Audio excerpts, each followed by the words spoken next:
Hello everyone, my name is Cindy. Those are my audiences.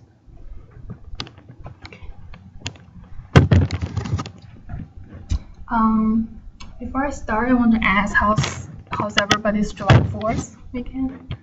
Is that good? Okay. I spent my July 4th with American family, and we eat barbecues and we talk, we discuss. One thing I asked them is that why after the independent war and the General George Washington still allow American people to bear arms. And one girl told me that they are afraid that the British will come and invaded us again. Then I was start thinking that after 300 years, is this still relevant in today's society, that the second commandment of the U.S. Constitution is relevant to today? And my answer is yes. First of all, what's in the Second Amendment of the U.S. Constitution? The right to bear arms is contained in the Second Amendment of the United States Constitution, and it was adopted in 1791. It states all well-regulated militia being necessary to the security of a free state, the right of the people to keep and bear arms shall not be infringed.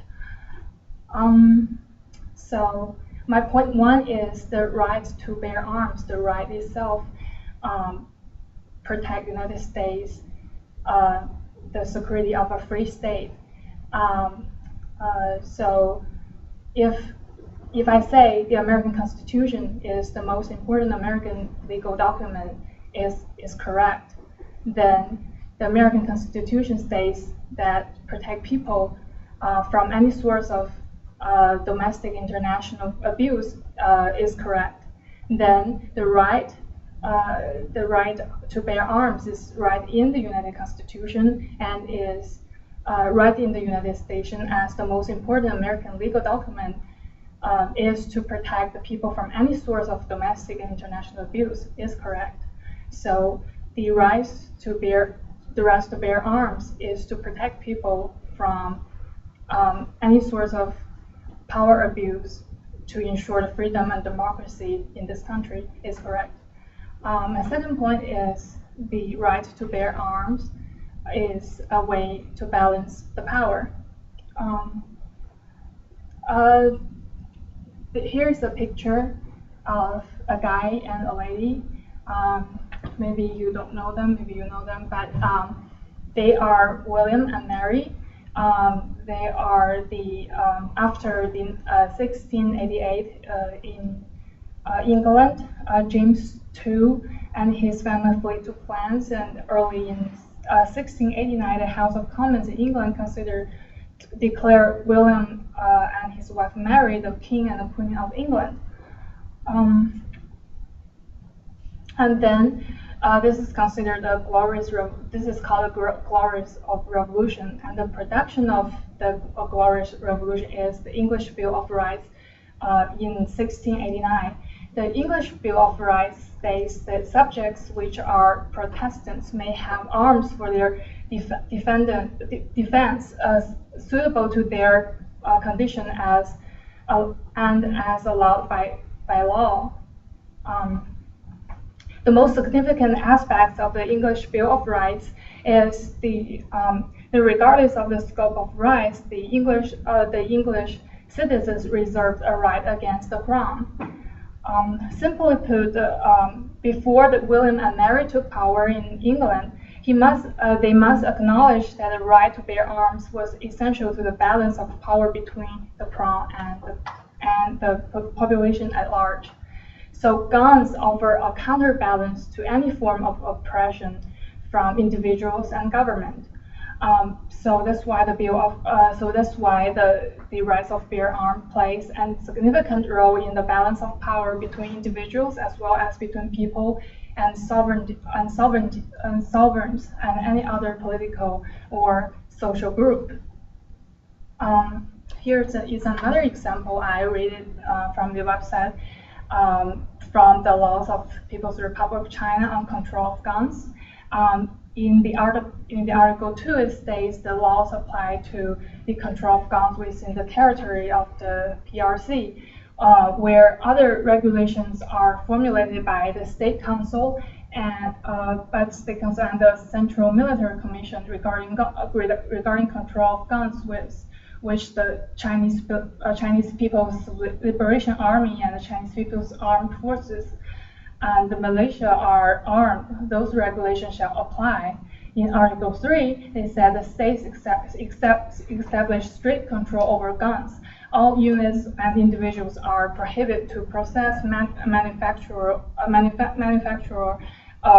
assemble, and alter, included trade-in, transport, lease, or loan guns in violation of the provision of laws. So the Chinese military, they are allowed to use guns, but the mass republic, they are abandoned by using guns. So what happened in the 1989 June 4th, there are millions of students gathered together at the center of Beijing, China, to protest and try to tell the government they need to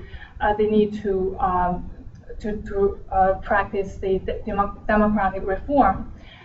This is supposed to be a peaceful protest, but what it turned out to be is the June 4th massacre in Tiananmen Square. So from this example, we can see that with armed force government and versus the mass republic without any bare arms.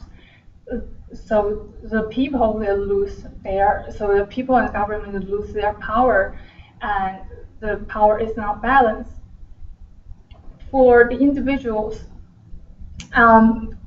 as you know, in the city of Canasol, it is a law that homeowners are required to have a firearm in the houses. So imagine if you are a murderer, you have guns, and do you want to invade in the neighborhoods where everybody have guns, or do you want to invade in the neighborhoods nobody has bare arms? Of course, you want to invade a neighborhood that nobody has guns, so you can do robbery, you can commit crime.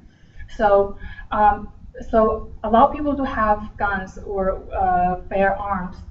It is a way to balance the power between people, between government, between any social groups. My point 3 is the no bare arms does not equal no crime. I saw a survey on debate.org.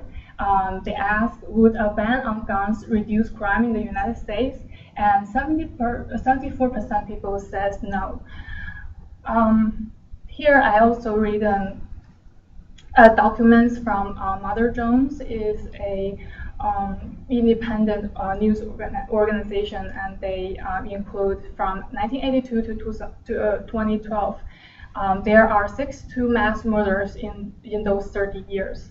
So it's 2 murders per year that they committed all the crimes in the United States. So basically, they're in the society. There are there are a small percentage of people that they cannot control themselves, and they commit a crime to the society.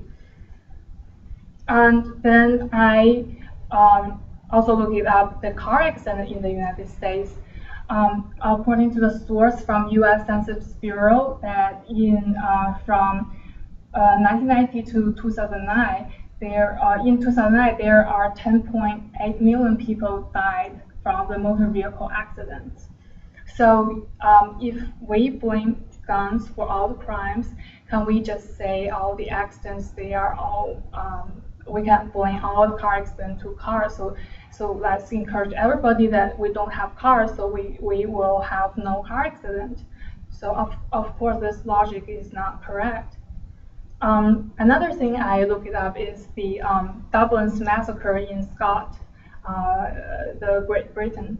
On March 13th, 1996, a person called Thomas Hampton, a 43 years old guy abandoned his home and then with only one thing on his hand, a gun, and commit murder through the neighborhoods and schools, left 17 people murdered, including one teacher and 16 children. So the post-Dublin's when guns were outlawed in the UK, 6 years later, the gun crime had more than doubled. By the 2009, gun crime had accelerated and increased by 89%. So guns are outlawed, but the illegal sales of guns still increase because the demand of people for guns is still there. So guns are outlawed, the legal sales of guns will increase as long as there are demands for guns. Also, gun murders rose by 19% and armed robberies by 16% after a gun ban was introduced in 1997 in Great Britain. So my conclusion is the right to bear arms intended to foster self-defense in all forms of human rights. The right to bear arms alters the political balance between individuals, private groups, governmental organizations, and any other legal sovereigns. So we cannot blame guns for all the roots of crimes. If there's no guns, there are still crimes out there. People just use different ways to commit crime. So based on the three points that I have made, the Second Amendment of the United States Constitution, which is the right to bear arms, is still relevant to today's society. And that's all. Thank you.